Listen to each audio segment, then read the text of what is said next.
Magandang araw sa inyong lahat and may you have a blessed new year. So ngayon, pag-usapan natin yung Twinmotion. Kasi recently na kita ko na yung Twinmotion is libre siya. So meron siyang tatlong license which is usable or magagamit natin for our architecture, engineering, and construction na mga renderings. So hindi na tayo magpapatumpik-tumpik pa, pupunta na tayo doon. So nandito tayo ngayon sa browser natin and then search lang natin yung Twinmotion. So ito, may search na ako dati. So kiklik ko lang to, Twinmotion, and then pupunta kayo dun sa Twinmotion na website mismo. So click nyo to and then mapupunta kayo dito. So i-browse nyo na lang to ng sarili nyo para hindi tayo tumagal. Okay, so eto may mga gamit tayo sa architecture, sa automotive, sa fashion, and sa product design. So punta tayo ngayon and then we can now download yung ating Twinmotion. So from here, you will be greeted ng ating Twinmotion 2023.2. Okay, so eto yung sinasabi ko na may tatlo tayong license. We have yung Community Edition, yung Education Edition, at sa Commercial Edition. Yung dalawang ito is free. So, etong sa commercial edition which is pwede siyang gamitin in commercial projects, meron siyang bayad. So, etong dalawang to is free. Yung pagkakaiba lang nila, mas marami features yung education edition. So, eto yung i-download natin ngayon. Okay, so click natin tong download na yan. And then, fa-follow lang natin yung mga nandito. So, kailangan nating i-download muna kasi yung launcher ng ating Epic Games na launcher na yan bago tayo makapag-download ng Twinmotion na yan. Kasi yung Twinmotion na yan is 23 gig yung kanyang estimated file size. Then, 15 minutes yung kanyang downloads.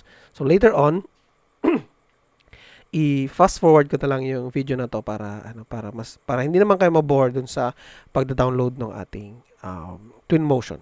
So dito naman ngayon, open lang natin yung download natin tong launcher na yan. Yan.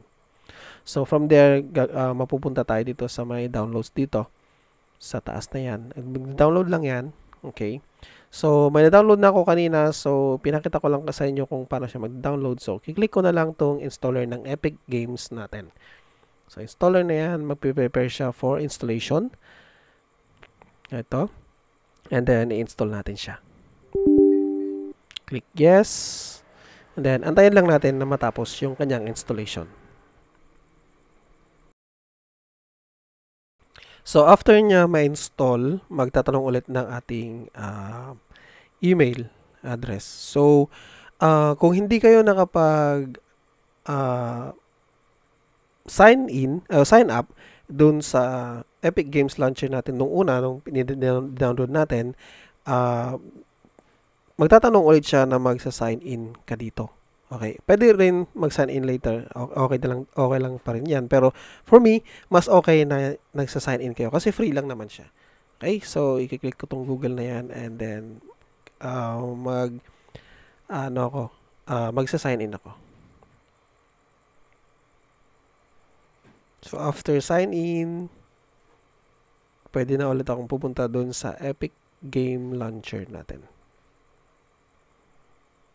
So, bear in mind, pag nag-download kayo ng Epic Games Launcher, kailangan nyo din mag-sign up doon sa kanilang website bago kayo makapag-install ng Twinmotion. And then, after that, pag na-open nyo na yung Epic Games Launcher natin, magbubukas na yung alisin natin mga to. Magbubukas na yung installation nito. So, kung yung Epic Games Launcher nyo is nagbukas dito sa store na yan, eto dito sa store na to, okay, punta lang kayo dun dito sa Unreal Engine na to.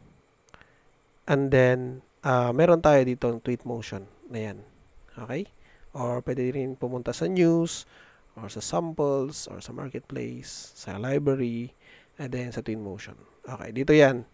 So, from here, meron kayong mga pagpipilian dito na install. So, meron kayong Twinmotion Education. Ito yung install natin kasi ito yung most recent. Meron din tayong Twinmotion Community Edition. And then, ito yung mga luma ng mga Twinmotion. Kung medyo buggy or naglalag yung Twinmotion ninyo, pwedeng ninyong i-download yung mas luma. Okay, so for now, itong education na Twinmotion yung i-download natin. So, click natin to and then i-install natin siya. So, pag-click nyo ng install, yan. So, magtatanong siya kung saan nyo siya i-install at saka kung mag-auto-update siya or mag-create siya ng shortcut. So, default naman na yan. So, okay lang din. Install na lang natin. Then, click yes. Then, after that, magda-download siya. Kung gusto nyo makita kung ano yung mga download niya o kung gaano kalaki yung dina-download niya, pwede ko kayong pumunta dito sa my downloads. Lalabas yan. Nandito lahat. So, nasa 18.1 gig yung kanyang i-download para ma-install yung ating Twinmotion. So, medyo matagal-tagal to. So, sit back and relax at ipa-fast forward ko na yung ating installation.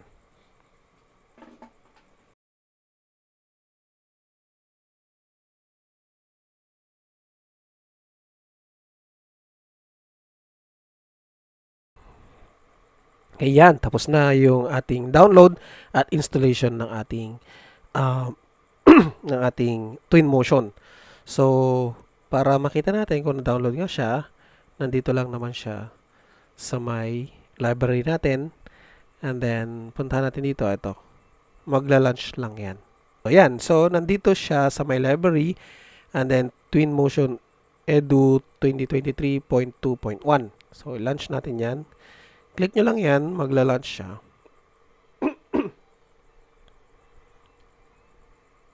Yan, and then maglo-load to. Antayin lang natin hanggang sa matapos siyang mag-load. Yan, so after nyo na-load, lalabas tong mga to. So, click nyo lang yung new scene para makita nyo yung bago kasi wala naman, baka naman kayong ginawa na mga models. So, new scene lang yan. And from there, you will be taken into this format or yung ating mga gagamitin dito sa ating Twinmotion. So, that will be on the other videos. Yung pag-aaral natin kung ano yung mga pwede natin gamitin dito. So, at didiscuss ko din doon kung anong pagkakaiba nila in terms of usage pagdating sa Enscape at saka dito sa Twinmotion. So, hanggang dito na lamang and hopefully, makapag-download kayo ng Twinmotion ninyo in the days to come para magamit natin as we go by dun sa ating mga tutorials. Thank you and have a good day everyone.